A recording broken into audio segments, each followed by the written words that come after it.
بسم الله الحمد لله رب العالمين والصلاة والسلام على رسوله الكريم وعلى آله وصحبه ومن تبع سنته إلى يوم الدين. Assalamu alaikum wa rahmatullahi wa barakatuh. Welcome again to another episode of your weekly Islamic chat show, Guest of the Week, coming to you from Sharjah TV. As always, I'm your host Ismail Bullock, and today we have another, inshallah, interesting topic.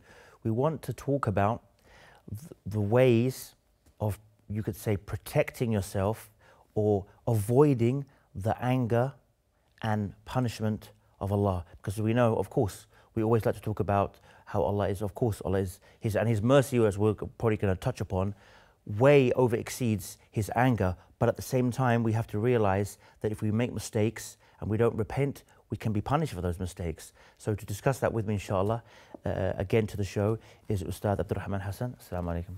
Assalamu wa rahmatullahi wa barakatuh. Jazakallah khair for coming on. Jazakallah Now, as I mentioned to the viewers, of course, and for valid reasons, we talk about the rahmah of Allah and Allah's forgiveness, because as I mentioned, and there's so many evidence we can talk about there, that His mercy exceeds His anger. But just the fact that that statement is there shows us that there is an element where Allah can be angry with us, or we can we can be on not the bad side of Allah, but you see what I mean, as we say in English, we can put ourselves in trouble, we could put ourselves open to punishment. So today we want to try and talk about ways that we can avoid that, ways that we can protect ourselves from that, ways that we can do our very best to stay away from being in that kind of position. Alhamdulillah Rabbil Alameen wa salatu wa salamu ala ashrafil anbiya'i wal mursaleen Sayyidina wa Nabiyyina Muhammad wa ala alihi wa ashabihi wa tabi'ina lahum bi ihsanin ila yawmiddin amma ba'd. First of all, when we look at the Quran and the Sunnah, we find that when Allah Tabarak wa Ta'ala speaks about the righteous creation in which He created, and the reason why I said creation is because the angels are also from the creation of Allah Azza wa Jal. When Allah Subhanahu wa Ta'ala spoke about the angels, Allah says about them, يَخَافُونَ رَبَّهُمْ مِنْ فَوْقِهِمْ, that they fear their Lord from high above. Allah also says about the Ibadur Rahman, the Ibad, the slaves who are righteous. He says, أَمَّنْ هُوَ قَانِتٌ آنَاءَ اللَّيْلِ سَاجِدًا وَقَائِمًا يَحْذَرُ الْآخِرَةَ وَيَرْجُو رَحْمَةَ رَبِّهِ قُلْ هَلْ يَسْتَوِي الَّذِينَ يَعْلَمُونَ وَالَّذِينَ لَا يَعْلَمُونَ إِنَّمَا يَتَذَكَّرُ أُولُو الْأَلْبَابِ. That the believers and the angels are scared. تتجافى جنوبهم عن المضاجع يدعون ربهم خوفا وطمعا ومما رزقناهم ينفقون. In another ayah, Allah Tabarak wa Ta'ala, He talks about the righteous people when they enter Jannah. They sit and they talk amongst themselves. وَأَقْبَلَ بَعْضُهُمْ عَلَى بَعْضٍ يَتَسَاءَلُونَ. They ask questions. How did you enter Jannah? What did you do? And then look what Allah says. قَالُوا إِنَّا كُنَّا مِن قَبْلُ فِي أَهْلِنَا مُشْفِقِينَ. When we were with our families and we were in the world, we were scared. فَمَنَّ اللَّهُ عَلَيْنَا وَوَقَانَا عَذَابَ السَّمُومِ. And because of that, Allah protected us from the hellfire. Allah protected us from the punishment of the Day of Judgment. Allah protected us from all of that. So what you tend to find in the Quran is the righteous people are always scared and they are hopeful of Allah. Hatta even the prophets. Allah Tabarak wa Ta'ala, He says, إِنَّهُمْ كَانُوا يَسَارِعُونَ فِي الْخَيْرَاتِ وَيَدْعُونَنَا رَغَبًا وَرَهَبًا وَكَانُوا لَنَا خَاشِعِينَ. They worship us, the prophets, with hope, and they worship us with fear. When this leaves the heart of a believer, it becomes a problem. I remember now that, subhanAllah, the ayah, I'm sure inshallah you'll be able to refresh my memory, the ayah slipped my mind, but there was a particular ayah that refers to the people who are afraid. This particular ayah really slipped my mind, subhanAllah, but when Aisha radiallahu anha, she asked the Prophet ﷺ about this ayah, she said, are these the sinful people? And he said, no, these are actually the righteous people, but they're scared that the deeds will not be accepted. It's true. It's the ayah Allah Tabarak, Surah Al-A'raf, Allah Tabarak wa Ta'ala, He says, prior to the ayah, so if we understand the context, it gives us a great understanding, which Allah Tabarak wa Ta'ala, He says, وَالَّذِينَ هُمْ بِآيَاتِ رَبِّهِمْ يُؤْمِنُونَ وَالَّذِينَ هُمْ بِرَبِّهِمْ لَا يُشْرِكُونَ وَالَّذِينَ يُؤْتُونَ مَا آتَوا وَقُلُوبُهُمْ وَجِلَةٌ أَنَّهُمْ إِلَىٰ رَبِّهِمْ رَاجِعُونَ أُولَٰئِكَ يُسَارِعُونَ فِي الْخَيْرَاتِ وَهُمْ لَهَا سَابِقُونَ. The hadith is narrated by Imam al-Tirmidhi in his Sunan, من حديث عائشة رضي الله تعالى عنها, and Shaykh Nasir rahimahullah authenticated in Sahih al-Sunnah Tirmidhi, hadith 3401, that the Messenger sallallahu alaihi wasallam, she said to him, when the Prophet recited the ayah, she said, Ya Rasulullah, أهم الذين يشربون الخمر, are they the ones who drink khamr? ويسرقون, are they the ones who steal? And then he said, لا يا بنت الصديق, no, the daughter of Abu Bakr, no, but rather who are they? الذين يصلون, الذين يصومون ويصلون. They are the ones who fast. They're the ones who pray. والذين ينفقون, and they're the ones who give. لكن they are scared. يخافون ألا يتقبل منهم. They are scared that it will not be accepted from them. And I believe the correct translation of that part of the verse about their hearts is their hearts tremble. صحيح. والذين يؤتون ما آتوا So وقلوبهم you وجلة. can understand to some aspect that Aisha radiallahu anha, she naturally thought these must be the guys who are doing big sins, you It's know. true. That's why they're trembling, because It's true. they've stolen or they've fornicated or they've done all these things. But But subhanAllah, they will be it turns out that these are the people who have the level of their taqwa, that they have this true understanding of Allah and this true fear, and in knowing that ultimately, no matter how much we do, ultimately we do our best, but we rely on the mercy of Allah. Subhanahu wa ta'ala. We do the asbab, as they say. We take the steps required to, inshallah, gain that mercy, but ultimately it's in the hands of Allah Azza wa Jalla. Naam. Also in another ayah, Allah Tabarak wa Ta'ala, He says, إِنَّمَا الْمُؤْمِنُونَ الَّذِينَ إِذَا ذُكِّرَ اللَّهُ وَجِلَتْ قُلُوبُهُم وَإِذَا تُلِيَتْ عَلَيْهِمْ آيَاتُهُ زَادَتْهُمْ إِيمَانًا وَعَلَى رَبِّهِمْ يَتَوَكَّلُونَ. So you can see they're scared. But they're not only scared, they've come with righteous deeds. You see, the ayah, وَالَّذِينَ يُؤْتُونَ مَا آتَوْا, before that, Allah Tabarak wa Ta'ala, He says, وَالَّذِينَ هُمْ بِآيَاتِ رَبِّهِمْ يُؤْمِنُونَ. They believe in the verses of Allah. وَالَّذِينَ بِرَبِّهِمْ لَا يُشْرِكُونَ. They don't associate partners with Allah. وَالَّذِينَ يُؤْتُونَ مَا آتَوْا. They come with everything that they come with, but they're still scared. What are they scared of? أَلَّا يُتَقَبَّلَ مِنْهُمْ. That this will not be scared of them, will not be accepted from them. So this is vital. This characteristics is very noble. That when a person does righteous deeds, he fasts, he prays, he connects himself with Allah Azza wa Jal, he's still scared that I don't think this will be accepted from him. And would it be taken in by Allah Azza wa Jal? I think it's important as well to point out to the viewers, because some viewers may be thinking, subhanAllah, I do all these good deeds, why should I be afraid? Mm-hmm. It's actually a lesson for us not to be complacent, because we can think we've reached a certain level and I'm doing so many good deeds, and then you can just think I've made it. So it always keeps you on your feet, or it should always keep us on our feet, always knowing that we're never, al-kamalillah, perfection is ascribed to Allah, not to us. So we've always got to keep on striving, keep on improving. But I don't think anybody can confidently say, I don't need to improve in anything. It's so true. It's so amazing, because look at Nabiullah Muhammad. Qiyamul Layl, he prays. He's a prophet of Allah. He's forgiven for all of his sins. إِنَّا فَتَحْنَا لَكَ فَتْحًا مُبِينًا لِيَغْفِرَ لَكَ اللَّهُ مَا تَقَدَّمَ مِنْ ذَنْبِكَ وَمَا تَأَخَّرَ. Allah forgave him for all his sins. He prays at night. He's praying until his legs are swollen. And guess what he starts his Qiyamul Layl with? He says, اللهم فاطر السماوات والأرض عالم الغيب والشهادة أنت تحكم بين عبادك فيما كانوا فيه يختلفون اهدني لما اختلف فيه من الحق بإذنه إنك تهدي من تشاء إلى صراط مستقيم. He's scared. He's asking Allah to guide him subhanahu wa ta'ala, and Allah to keep him on the straight path. Nabiullah Muhammad is asking. Nabiullah Ibrahim, before he became a prophet, young age, he destroyed idols. مع ذلك, when he grew older and he became a prophet, what did he say? He said, ربنا ربي جنوبني وبني أن نعبد الأصنام. Allah protect me and my children from worshipping what? Idols? He didn't say shirk. Ibn al-Qayyim said he didn't say shirk, because shirk comes in different forms. He said the most common, the most well-known form of shirk, Allah protect me from it. He knows that if Allah wills that He can throw him in it. Aisha radiallahu ta'ala anha, she saw the Prophet ﷺ increase in the dua, sallallahu alayhi wa sallam, Ya muqallib al-qulubi thabbit qalbi ala dinik. Like just increasing in this dua. And she said, Ya Rasulullah, are you scared? Are you scared? Is that why you make this dua a lot? And he said, why would I not be scared? Al-qulubu bayna usbu'ayni min asabi' ar-Rahman yuqallibuha kayfa yasha.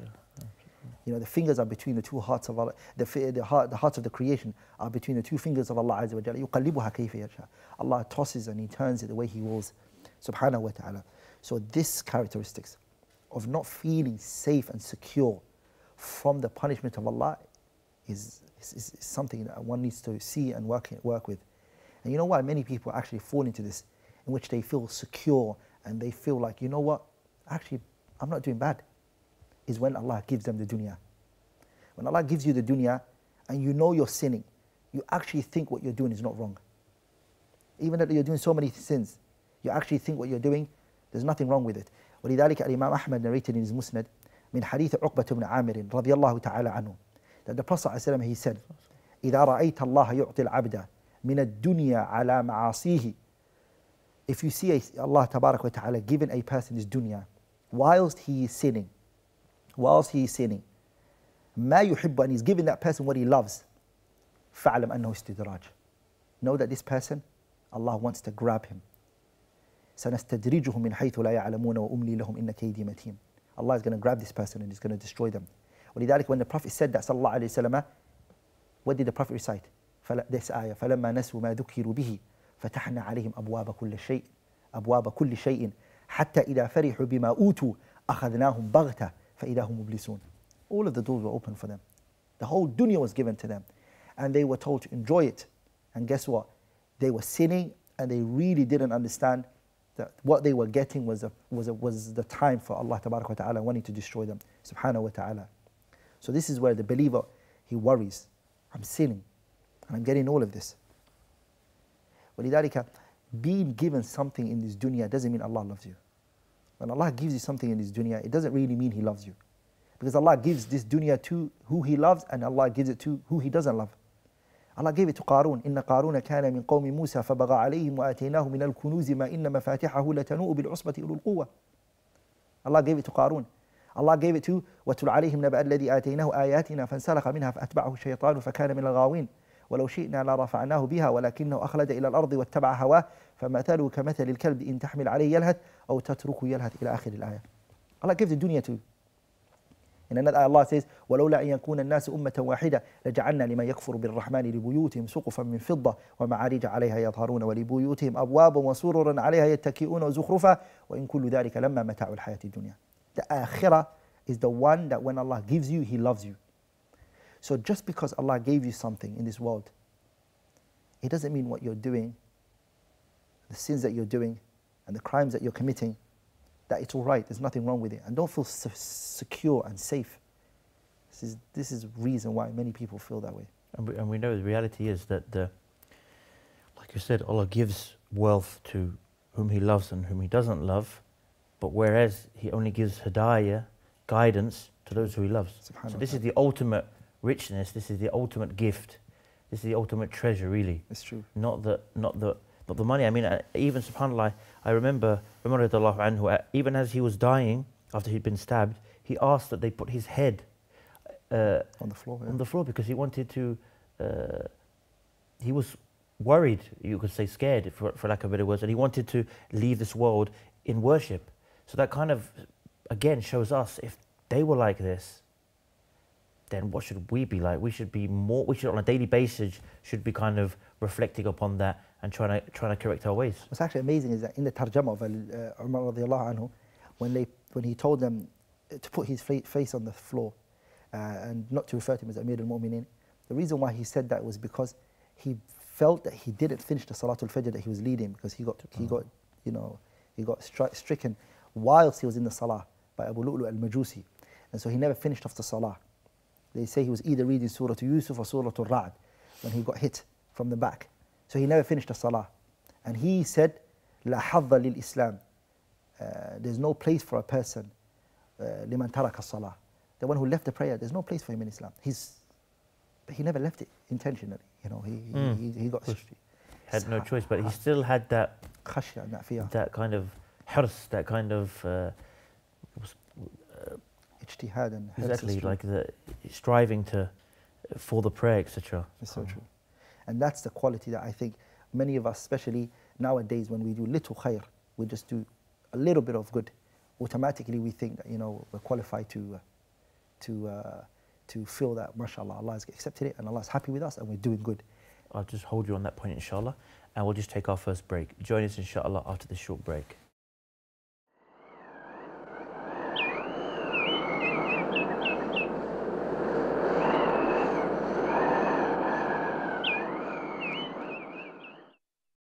Assalamu alaikum and welcome back. Now, obviously we went, before the first part of the show we spoke so much about this not feeling safe, for lack of better words, in the sense of not getting complacent and saying, I've made it. I do so many good deeds, I've got nothing to worry about. I don't even need to improve, mashallah. You know, we gave so many examples. So I guess for those people who maybe have become complacent or they feel that they've made it and there's nothing more to be done, how can we try and, what can we say to persuade them and show them that this is not the case and we need to keep on striving and we need to, if what we haven't already told them, what kind of steps can we give them for this?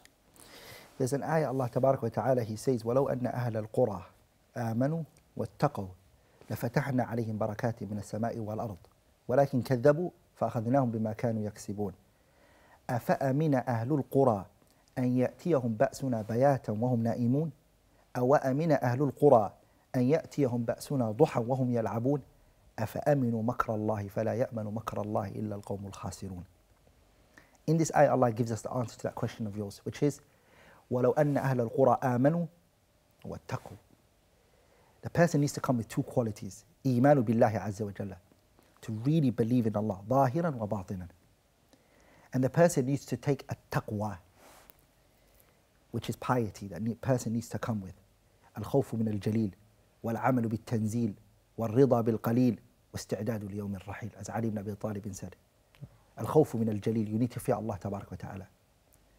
والعمل بالتنزيل, act upon the Quran and the Sunnah. Because the Quran is a revelation from Allah and so is the Sunnah. فَسُنَّةُ النَّبِيِّ وَحْيٌ ثَانٍ عَلَيْهِمَا قَدْ أُطْلِقَ الْوَحْيَانِ. The Sunnah is the second type of revelation. والعمل بالتنزيل والرضا بالقليل, to be happy with the little Allah gives you. A lot of people who actually have al-amnu min makri Allah azza wa jalla, what is the problem? That whatever is given to them is what they evaluate the closeness to Allah Tabarak wa Ta'ala based on their worldly gain. And I've spoken about that. And that doesn't mean anything. Qarun, Allah gave him the dunya. Fir'aun, Allah gave him the dunya. Allah gives dunya to non-believers and Muslims. Allah gives it to righteous people. Allah gives it to non-righteous. He gives it to everyone. That doesn't show anything. Imagine of the verse, يَرْزُقُ مَن يُشَاءُ بِغَيْرِ حِسَابٍ. You know, he provides whatever he wants without a count. Like, you can't count it. So there's, like you mentioned, everybody can receive this verse. This is not evidence of your piety or of your status with Allah or your status in the hereafter. It's true. And Ali ibn Abi Talib concluded by saying, وَاسْتِعْدَادُ لِيَوْمِ الرَّحِيلِ, preparing for the day of judgment. How could you think you're safe and feel security when you haven't died yet? Because to be honest, it doesn't matter all the good that you were doing all your life. What really matters is, as the Prophet ﷺ said, إِنَّمَا الْأَعْمَالُ بِالْخَوَاتِيمِ. What really matters is that last moment. That's what really counts. إن أحدكم يجمع خلقه في بطن أمه 40 يوما نطفة ثم يكون علقة مثل ذلك ثم يكون مضغة مثل ذلك ثم يرسل إليه ملك فينفخ فيه الروح ويؤمر بأربع كلمات بكتب رزقه وأجله وعمله شقي أو سعيد. And then look what the Prophet said, فوالله الذي لا إله غيره إن أحدكم ليعمل بعمل أهل الجنة حتى ما يكون بينه وبينها إلا ذراع فيسبق عليه الكتاب فيعمل بعمل أهل النار فيدخلها وإن أحدكم ليعمل بعمل أهل النار حتى ما يكون بينه وبينها إلا ذراع فيسبق عليه الكتاب فيعمل بعمل أهل الجنة فيدخلها. You can be doing good all your life, but that last moment you turn on your heels. And guess what? You do the opposite of what you were doing all your life. So that's fear, that's scared. That should make you not feel safe and not secure. You see? And that's why استعداد ليوم الرحيل, preparation for the day of judgment. 4 of those points that Ali ibn Abi Talib said. الخوف من الجليل, fearing Allah. والعمل بالتنزيل, living by the Quran and the Sunnah. You know, والرضا بالقليل, being happy with the little Allah gave you. Stop looking at the big things that this dunya contains. And the 4th one, which is استعداد ليوم الرحيل, prepare for that day which you will depart. It's amazing because wallahi, just recently on social media, 2 young girls, 19 and another, very young girls, are up in America. Oh yeah, it disappeared. That's it, they were disappeared. They got found. Yeah, in a Their car body was found in a car. SubhanAllah. 19 and 20, they just graduated. Their graduation pictures, you'll see it. It just shows you that when death is coming, it doesn't care how old you are. It doesn't care what age you are. It doesn't care what background you are. It doesn't matter how much children you have, how much wealth you have. Really, when it comes, it comes. I mean, going back to the hadith you mentioned, translation of the last part, it just points out what we're trying to say is that you always have to keep working and keep doing your best, because as it says that somebody he will be doing good work all his life until he's just almost like an arm's length away from entering paradise. But what's written for him will overcome him, and he will be of those of the hellfire. And there'll be another person who's done all these deeds, like he's a hand's span or arm span away from the hellfire, and then likewise, what's written for him overcomes him, and he goes to Jannah. So this shows us, we don't know. Many people, again, they think, I am good now. they just stop at a certain stage of all my life. Or we have the opposite, which was something common I used to experience back home. Is a lot of the guys, when I used to, after becoming Muslim, I used to tell them, come and pray, come on, when I was at school. I would end up praying by myself, and I would have the Muslim friends who I initially saw, who they prayed now and again, and I would say to them, let's go and pray Dhuhr. Oh, we have to go to the canteen. Let's pray Asr, we're going to miss the bus. So I would be the one who's very alien to Islam in the sense I've just become a Muslim, but I'd be praying by myself in the classrooms, people be knocking on the windows, laughing, and so it was, but they had that idea of, oh, yeah, I know I should pray. When I get to 40 years old, I don't know what it's about 40, but they kept saying 40. Is it some weak hadith they have or something? I don't know, but some cultural thing. But they always used to use the number 40. When I'm 40, I'll become a good Muslim. I'll pray. I'll grow a beard. I'll do this and do that.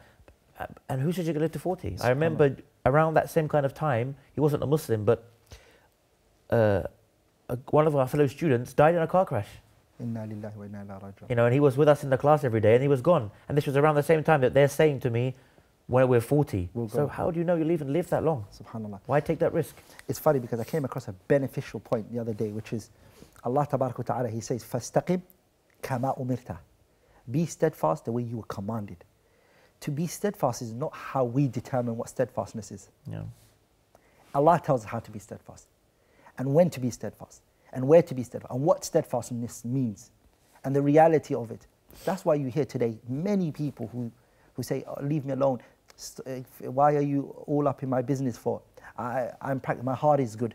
You know, I'm steadfast in my own little way. I'm doing my thing. But steadfastness it's not how you perceive it. It's not how I perceive it. Steadfastness is what the Quran and Sunnah mention. فَاسْتَقِمْ كَمَا أُمِرْتَ. Allah is telling the Prophet, be steadfast the way you were commanded, the way that you were told. Not the way you want to, Muhammad, and not the way that your companions want. No, the way you're commanded and the way that you're told. And that goes to, as the scholars they say, that الْعِبْرَةَ بِعُمُومِ اللَّفْظِ لَا بِخُصُوصِ السَّبَبِ. Even that the Prophet is the one that's been spoken to here, it's not restricted to him, sallallahu alayhi wa sallam. It's everybody. So each and every one of us have to be steadfast and upright the way Allah Tabarak wa Ta'ala told us. And not to find in our hearts, al-amnu min makrillah. It's funny because this ayah, فَلَمَّا نَسُوا مَا ذُكِّرُوا بِهِ فَتَحْنَا عَلَيْهِمْ أَبْوَابَ كُلِّ شَيْءٍ حَتَّى إِذَا فَرِحُوا بِمَا أُوتُوا أَخَذْنَاهُمْ بَغْتَةً فَإِذَا هُمْ مُبْلِسُونَ. This ayah, Al-Imam Ibn Kathir, when he brings it, he brings the qawl of two great scholars, Hassan al-Basri and Qatada. You see, the first one, Hassan al-Basri, he said, if you see a person who, wherever Allah has given them, has pleased them, and so they thought there's nothing to worry about, I'm safe. You know, I'm safe, there's nothing I need to worry about. Then Hassan al-Basri said, فَلَا رَأْيَ لَهُ. This person has no idea what he's talking about. This is not a person you should even ever refer back to. فَلَا رَأْيَ لَهُ. He has no opinions. He doesn't know what he's saying. He doesn't even know the reality in front of him. You see? Also, Al-Imam Abi Qatada, he said, Rahimah Qatada ibn Da'awat al-Sadusi, he said that a people transgressed against Allah Tabaraka wa Ta'ala's command, and they went against them. They went against Allah's command, subhanahu wa ta'ala, and then Allah Tabaraka wa Ta'ala opened all doors for them. And so they thought to themselves that this is it. But did they not know that Allah Tabaraka wa Ta'ala destroys a person at the times when they're most heedless? Because remember the ayah that I read before.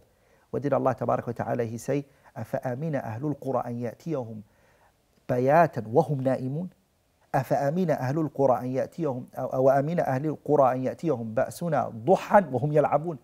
So نَائِمُون وَيَلْعَبُونَ. These are two times when the people are heedless. So sleeping and playing, basically. Do you not know Allah's punishment can come to you at those times? When you're heedless, you don't know. And then Allah says, subhanahu wa ta'ala, أَفَأَمِنُوا مَكْرَ اللَّهِ. Are they safe from the plans of Allah Tabaraka wa Ta'ala? Allah says, فَلَا يَأْمَنُ مَكْرَ اللَّهِ إِلَّا الْقَوْمُ الْخَاسِرُونَ. The only people who find safety from the plans of Allah and feel that they're secure, there's nothing to worry about, Allah said, إِلَّا الْخَاسِرُونَ. Who are the khasirun? The ones Allah mentioned in Wal Asr.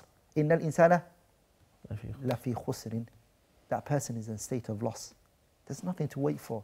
They're destroyed now. SubhanAllah. So, SubhanAllah, it's a very, very deep topic, but I mean, so we've mentioned so many things. How can then, what more can we say to them in the sense of, because we said so much advice on feeling safe from the plans of Allah, but then what do we say for those people who keep, one of the big things, of course, like many issues, is people falling into sins. So I guess we could spend the last part of this section of this program and the following section talking about the danger of sins, because no doubt if you're sinning and your sins are overcoming you or controlling you to some extent, then you're not going to be able to reach the status that you're supposed to. So we want to focus, I guess, a bit on staying away from sins, which are going to give you sometimes, even that can, someone might say that they're sinning, but they still feel complacent. That's true. Sometimes that itself can be a result of sins, even though you'd think to yourself, how can he feel complacent? He's okay because he's sinning. But then he'll say, well, I'm sinning, I'm doing all this stuff, but I'm also doing all this good. So inshallah, I'm okay because I have goodness in me. And he kind of makes excuses himself for these sins that he's falling into. Abdul Razak ibn Hammam al-San'ani in his Musannaf, he narrated Abdullah ibn Mas'ud was asked, and Ibn Kathir, he mentioned that this athar is sahih mawqufan wa la yasihu marfu'an. Ibn Kathir mentions it in his tafsir. But Abdul Razak ibn Hammam al-San'ani narrated this from Abdullah ibn Mas'ud when he was asked about su'ila an akbar al-kaba'ir. He was asked about the major sins. What are they? And he said al-ishraku billah. And what did he also say? He said wal-amnu min makrillah, to find safety from the punishment of Allah. He said this is one of the major sins. And he mentioned it after what? He mentioned it after shirku billah, al-ishraku billah, to do shirk and associate partners with Allah. Straight after Abdullah ibn Mas'ud, what did he mention? He mentioned that the person has the feeling in his heart or her heart that she's safe and there's nothing to worry about. You see, there's actually a debate amongst the scholars whether there are major and minor sins, or can sins even be divided into major and minor. Why?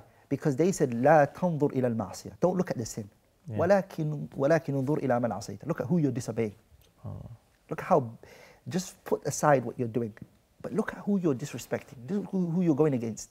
And even on the flip side of that, the scholars have also said that there's no minor sin upon repetition of it. So if you keep doing a minor sin regularly, it becomes a major sin. So whatever way you look at it, you need to. It's true. You're going back to a dangerous point. It's true. And repetition, it just makes a person, because even if it wasn't a major sin itself, it now opens your heart to go towards what? The worst of worst. ولذلك Somalis, they have a saying, which is, they say that touching money, they say, is a stepping stone to stealing it. Like wherever is not yours, if you just touch a note that isn't yours, you'll head that direction. And that's how it is. Everything starts at that small point. So it's the fact that we don't have that in our hearts. We don't see what we're doing, the crimes that we're doing, the sins that we're coming with, the disobedience that we're coming with. Okay, well, on that, we'll just go for another break, inshallah. Join us for the final part of the show after this break.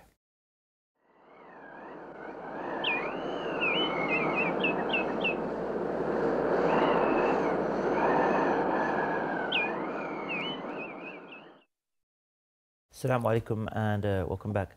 Ustad Rahman, we touched in the last part of before the break, we touched upon the sins.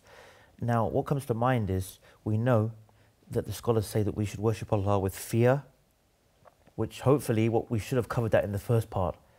Not feeling safe and always trying to avoid sins, do our best, improve ourselves, be better Muslims. Now, we come to the other aspects of fear and hope. How do we balance that? Should we have more hope than fear? Should we have more fear than hope? How can we try and gain, what is the criteria there? Which is more important? The scholars like one of the great Imams, his name is Abu Sulaiman al-Darani, and Imam Abdul Rahman ibn Hassan in his Kitab Fathul Majid, he brings his statement in in the Sharh, that Abu Sulaiman al-Darani rahimahullah, he said that the person ينبغي للمسلم, it is required from the person while he's alive and he lives in this world, that the fear is more higher than the hope, that you're more scared. But when the person's at his last moments in this life, the thing that he should have more in is to have hope. Allah is what you think of Him. أنا عند ظن عبدي بي. ذلكم ظنكم الذي ظننتم بربكم. That is what you thought of your Lord. Last moments, the person comes with husn al-dhann, high, good hopes of Allah tabarak wa ta'ala. But the course of his life, the person is scared more towards that direction. That doesn't mean there's no hope, but there's more fear than there is hope.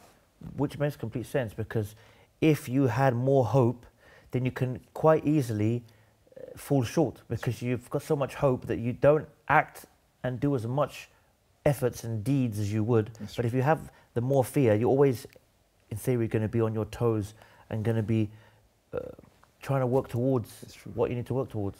But those two qualities, which is hope and fear, the believer should have both. We're not saying one should be eliminated. Allah Tabarak wa Ta'ala in many places, what does He say? نَبِّئْ عِبَادِي أَنِّي أَنَا الْغَفُورُ الرَّحِيمُ وَأَنَّ عَذَابِي هُوَ الْعَذَابُ الْأَلِيمُ. Allah says, غَافِرِ الذَّنْبِ وَقَابِلِ التَّوْبِ شَدِيدُ الْعِقَابِ. غَافِرِ الذَّنْبِ and شَدِيدُ الْعِقَابِ. You see, so this concept of fear and hope, to combine between the two. إِنَّهُمْ كَانُوا يُسَارِعُونَ فِي الْخَيْرَاتِ وَيَدْعُونَنَا رَغَبًا وَرَهَبًا وَكَانُوا لَنَا خَاشِعِينَ.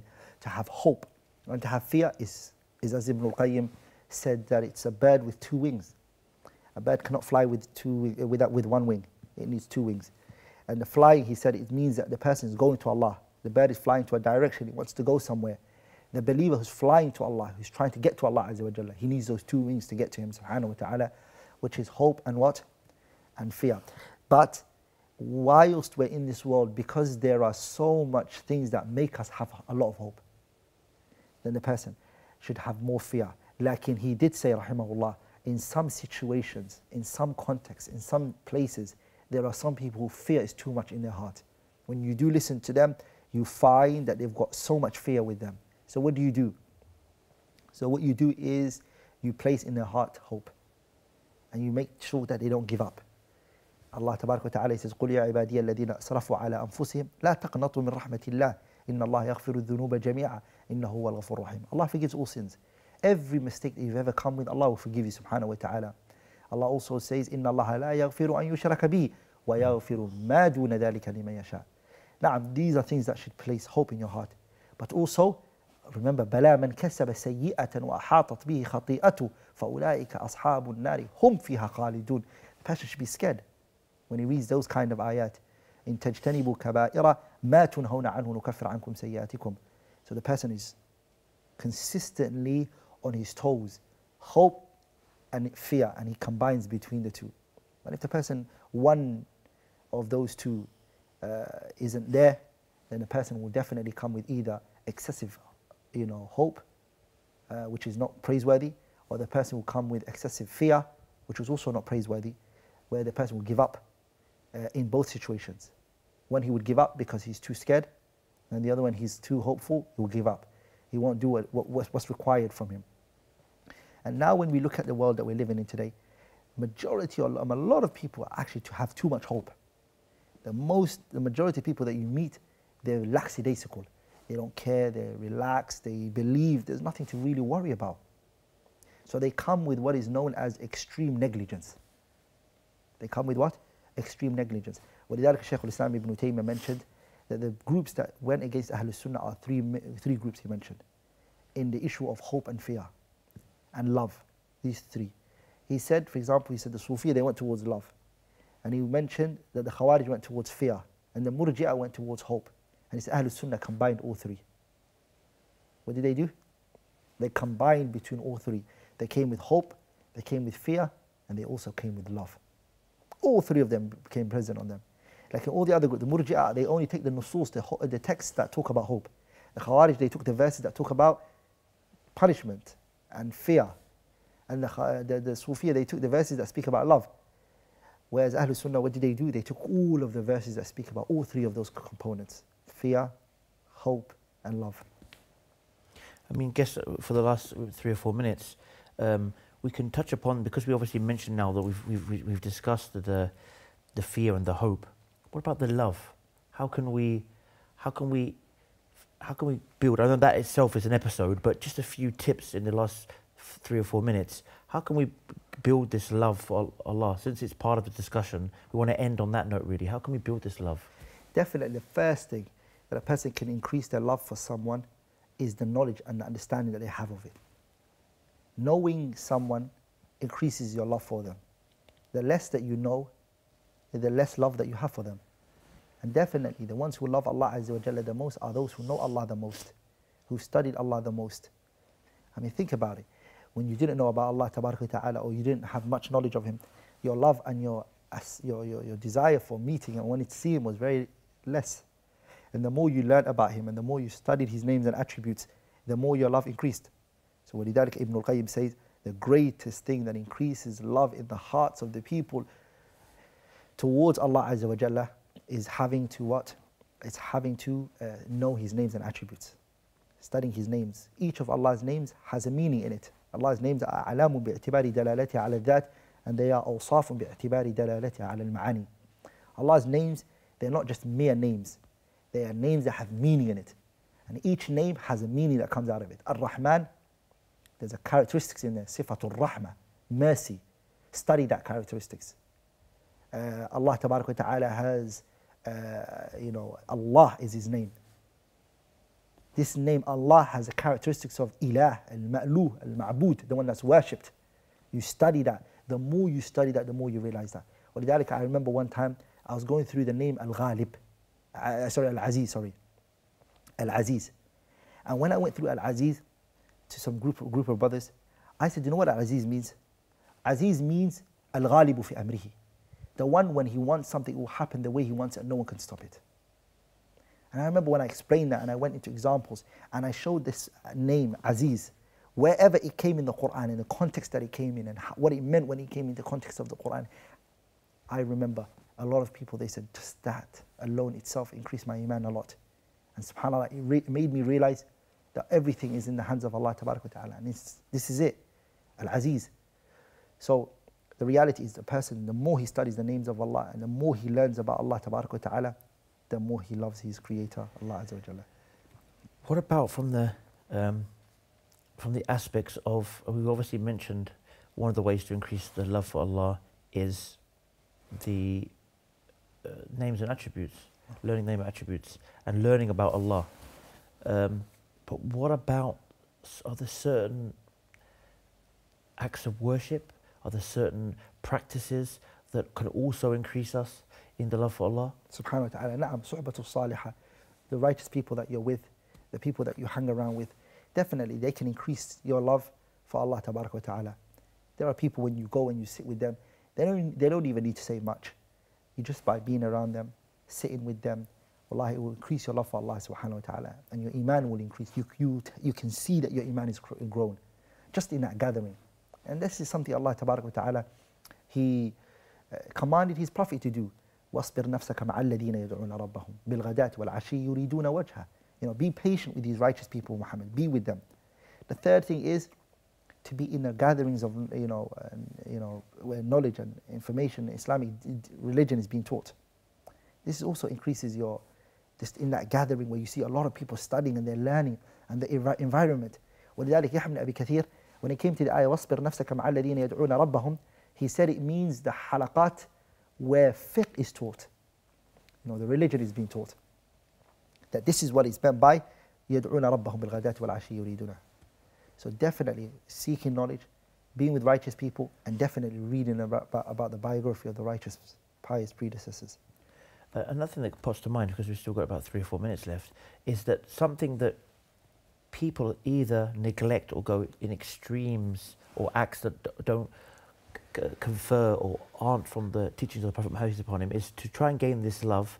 An important aspect is also making dhikr, remembrance of Allah. And like I said, we have some people who maybe do that by doing things that weren't from Islam, like dancing or singing, and say this is remembrance of Allah. But reality, remembrance of Allah like reading the Quran. So what would you recommend for those people who say we want to get closer to Allah, we want to make a remembrance of Allah? What is the best, or the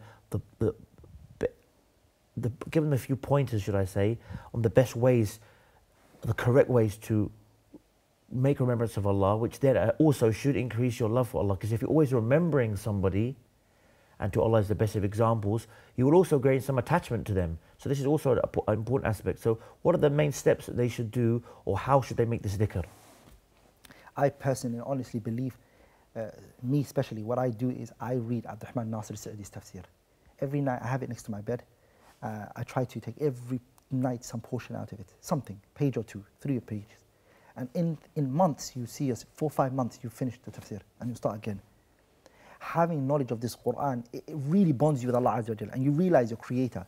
There are stories in there. There are things that took place. Allah says, أَلَمْ يَأْنِ لِلَّذِينَ آمَنُوا أَن تَخْشَعَ قُلُوبُهُم لِذِكْرِ اللَّهِ وَمَا نَزَلَ مِنَ الْحَقِّ وَلَا يَكُونُوا كَالَّذِينَ أُوتُوا الْكِتَابَ مِنْ قَبْلُ فَطَالَ عَلَيْهِمُ الْأَمَدُ فَقَسَتْ قُلُوبُهُم وَكَثِيرٌ مِنْهُمْ فَاسِقُونَ. You see, the Quran, when it gets detached from you and you're not connected to the Quran, wallahi, Allah tells us, فَطَالَ عَلَيْهِمُ الْأَمَدُ فَقَسَتْ قُلُوبُهُم. Your heart becomes hardened. And this is, where does love come from? It comes from the heart. Your heart is dark and dull. So not knowing the Quran and not knowing what Allah is saying, because remember when I just said, having to know Allah's names and attributes. Allah has an attribute which is speech. This is the direct relationship with Allah Azza wa Jalla, which is the Quran. The Quran is the speech of Allah. وَإِنْ أَحَدٌ مِنَ الْمُشْرِكِينَ اسْتَجَارَكَ فَأَجِرْهُ حَتَّى يَسْمَعَ كَلَامَ اللَّهِ ثُمَّ أَبْلِغْهُ مَأْمَنَهُ. The Quran is the speech of Allah Azza wa Jalla. So the person, by reading the Quran, he becomes connected to Allah, and without a shadow of a doubt, I've not seen anything increase my iman more than the Quran, wallahi. Jazakallah khair for coming on today, inshallah. Jazakallah And khair. also, may Allah reward you all for tuning in. Give us some good steps there, inshallah, on how to not become complacent, and at the same time, how to have love, the fear, and the hope in Allah. And until next time, inshallah, same time, same place. Bi-idhnillah. Assalamu alaikum wa rahmatullahi wa barakatuh.